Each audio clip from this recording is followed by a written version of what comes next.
Fala pessoal, tudo certinho? Bem-vindos a mais um vídeo e hoje nós vamos falar de um assunto extremamente interessante e curioso. Olha só pessoal, o destino do lixo no Brasil. Porque o que a gente faz no nosso dia a dia é recolher aquilo que a gente não quer mais, colocar numa sacolinha, levar para frente da nossa casa ou do prédio onde a gente mora e daí a gente muitas vezes não sabe o que acontece. Bom, quando a gente pensa numa perspectiva de jogar fora, a gente está jogando para fora da nossa casa. Mas esse lixo ou este resíduo, ele vai para algum lugar que não é fora do planeta. Então tem alguns destinos, alguns que em algumas cidades ainda tem, que é o pior deles, né, que é o lixão, até aterros sanitários, reciclagem e logística reversa, que é um assunto muito importante que muitas pessoas não sabem o que é ou como funciona. Então a gente vai explicar logo mais para vocês. Mas olha só, pessoal, por ano no Brasil são produzidos mais de 80 milhões de toneladas de resíduos sólidos urbanos. 80 milhões de toneladas. Isso equivale a um pouquinho mais de 1 quilo de resíduo por pessoa por dia. Então, se parar para pensar, cada pessoa está produzindo em média, alguns produzem muito mais, outros muito menos, mas em média 1 quilo de lixo ou de resíduo por dia. É muita coisa. Somando todos os brasileiros, né, durante um ano inteiro, são montanhas de resíduos. E eles têm que chegar em algum lugar, porque a gente não quer que as nossas cidades fiquem sujas, poluídas, entope bueiro, aí chove, alague, vem rato, barata. A gente não quer isso. Então tem que ter um destino adequado. Bom, o primeiro destino é o lixão. Ele não é bom, tá, pessoal? Porque o que é o lixão? Nada mais é do que o depósito desses resíduos, desses lixos, no ambiente. Tu joga tudo lá e deixa lá. O solo não foi impermeabilizado, não tem controle, não tem uma preparação para aquele resíduo, tá? Então ele fica ali acumulado, o que pode gerar contaminação, porque forma o chorume, né? Ele penetra, vai até o lençol freático e vai ter contaminação de água e de solo. Acaba emitindo a decomposição de todo esse material ali, a emissão de gases que contribuem com o efeito estufa, gás metano, por exemplo, ou o próprio dióxido de carbono, que eles vão sem controle, vão para a atmosfera. E como a gente produz muito lixo, estamos falando aqui só do Brasil, imagina somando o mundo inteiro, né? Então quando a gente pensa em efeitos climáticos, a gente extrapola isso para o mundo inteiro, tá? Mas só por esses problemas aqui já seria uma justificativa para que os lixões não existissem mais e sim os aterros sanitários que eu já falo para vocês. Mas enfim, olha só, tudo isso aqui também tem a questão da proliferação de doenças e de vetores de doenças. Então, poxa, tem naquela região, que às vezes é até próximo à residência, ou tem gente que acaba indo trabalhar ali, né, por falta de opção, muitas vezes, né? O que acontece? Pô, ratos, baratas, mosquitos e várias doenças podem chegar ou atingir essas pessoas ou até disseminar para as cidades, para os bairros próximos a esses lixões aqui. E até hoje, estamos aqui em 2025 gravando esse vídeo, aproximadamente 30% dos resíduos sólidos urbanos no Brasil ainda vão para esses lixões a céu aberto. Isso tem que mudar, tá? Cada cidade, cada estado tem um patamar. Claro que tem algumas cidades que já não tem lixão, tudo aterro sanitário, faz uma reciclagem, uma logística reversa, ok, tá? Mas ainda tem algumas que, né, por vários motivos, ainda tem o lixão, certo? Aí vamos para o aterro sanitário. Aqui a conversa é outra, porque o aterro sanitário já é uma obra de engenharia que prepara, né, para ter um controle desses rejeitos, né, desses que a gente chama de lixo, né, ou os resíduos sólidos urbanos, numa linguagem mais técnica, que chegam até ali. Porque olha só, o problema do lixão é que contamina solo, água, tem questão de doenças e tal. Então o que eles têm que fazer? Não, parei, vamos preparar isso aqui. De maneira que o solo vai ser impermeabilizado. Então tem argila, tem um monte de camadas para que o chorume a ser produzido ele não penetre, não chegue até o lençol freático. Esse chorume ele vai ser conduzido para um tratamento lá, enfim, adequado. Então o chorume e os gases são coletados para um tratamento. Inclusive, tá, pessoal, o gás metano, ele pode ser utilizado para fazer energia elétrica. Então quando a gente tem numa cidade o aterro sanitário funcionando muito bem, tá? Pô, você tem algo mais sustentável. É claro que o aterro sanitário, por si só, ele é importante, ele tem que ter, porque tem coisas que realmente tu não tem como reciclar ou fazer logística reversa, né? Só que a prioridade, antes de qualquer coisa chegar no aterro sanitário, teria que ver se ele pode ser reciclado ou se precisa da logística reversa, que eu já explico para vocês. Tá? Então aqui teria o quê? Pô, o rejeito mesmo, aquilo que não tem mais solução vai chegar lá e aí o que acontece? Porque tem, né, no geral, até o aterro sanitário é um problema.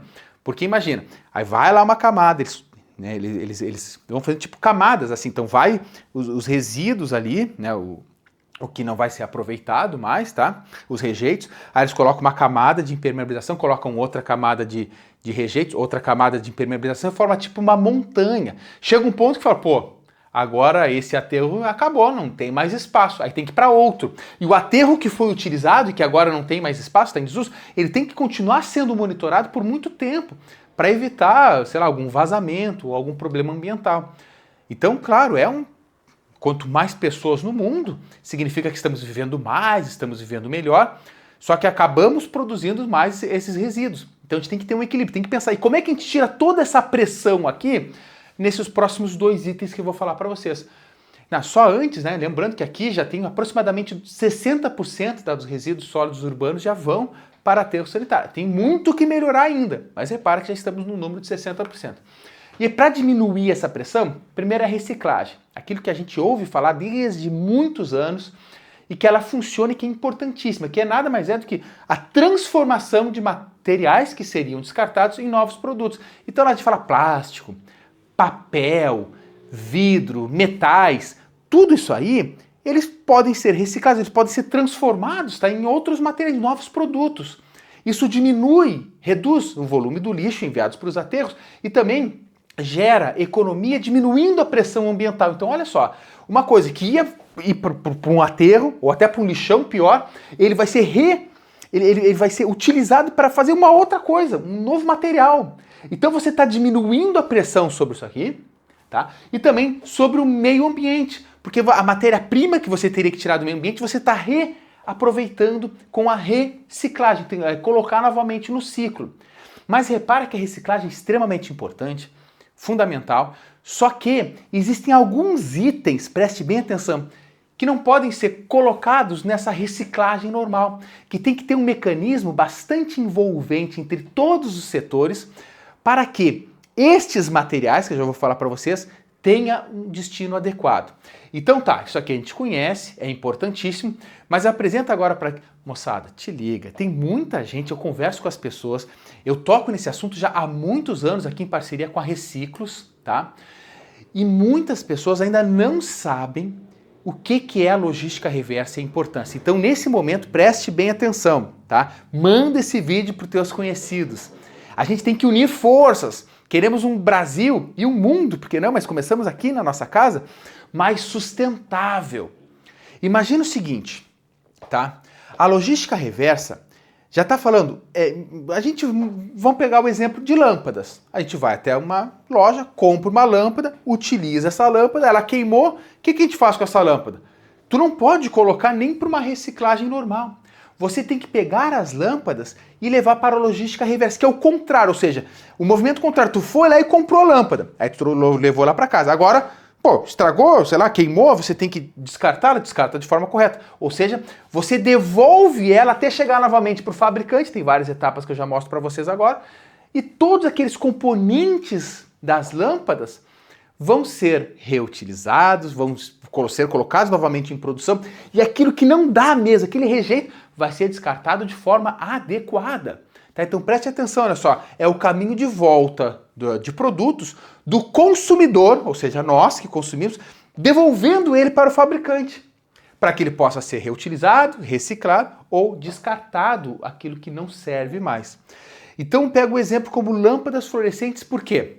Dentro de uma lâmpada fluorescente, essa que muitos ainda têm em casa, tá? Pessoal, lâmpadas fluorescentes têm mercúrio na sua composição. O mercúrio é um metal pesado altamente tóxico para o meio ambiente.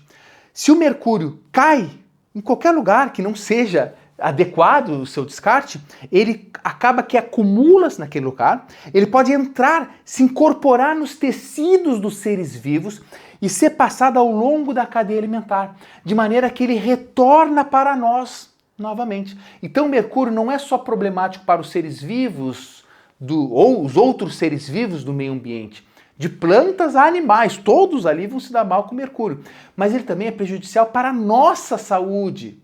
Então a gente tem que entender isso, pessoal. A gente tem que entender. E o que tem que fazer? Olha só, o negócio é muito simples.